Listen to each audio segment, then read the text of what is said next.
علیکم ورحمۃ اللہ وبرکاتہ۔ نیک عورت میں کیا کیا صفات ہونی چاہیے؟ نیک عورت کی خصوصیات قرآن و سنت کی روشنی میں واضح کی گئی ہیں۔ نیک عورت کے پاس کون کون سی خوبیاں ہونی چاہیے؟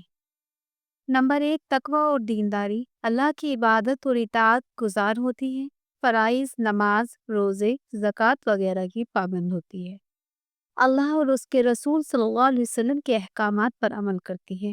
نمبر 2، اس کا اخلاق اور اس کے کردار نرم دل اور خوش اخلاق ہوتی ہے، صبر اور شکر گزار ہوتی ہے، جھوٹ، غیبت اور بدگمانی سے پرہیز کرتی ہے۔ نمبر 3، وفادار اور اطاعت گزار، اپنے شوہر کی وفادار اور اس کی اطاعت گزار ہوتی ہے، جائز معاملات میں گھر کی عزت اور سکون کو برقرار رکھتی ہے، شوہر کی غیر موجودگی میں اس کے مال اور اس کی عزت کی حفاظت کرتی ہے۔ نمبر 4، حیا اور پردہ، حیا کو ایمان کا حصہ سمجھتی ہے، پردے کی پابندی کرتی ہے اور غیر محرم سے دور رہتی ہے۔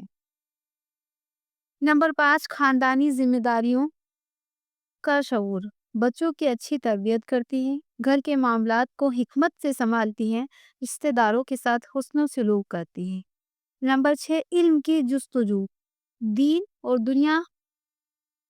اور دنیا کا علم حاصل کرنے کی کوشش کرتی ہے، بچوں اور گھر کے لیے مفید معلومات حاصل کرنے کی کوشش کرتی ہے۔ نمبر 7، صبر، آزمائش اور مشکلات میں صبر کرتی ہے، زندگی کے چیلنج کو حکمت اور حوصلے سے قبول کرتی ہے۔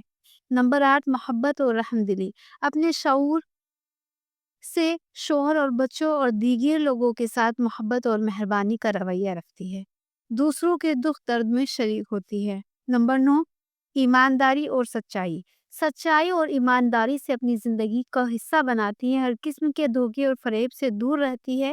یہ نیک عورت وہ ہوتی ہے جو دنیا اور آخرت دونوں کے لیے کامیاب ہوتی ہے اور اپنے اور اخلاق اور کردار سے دوسروں کے لیے مثال بنتی ہے۔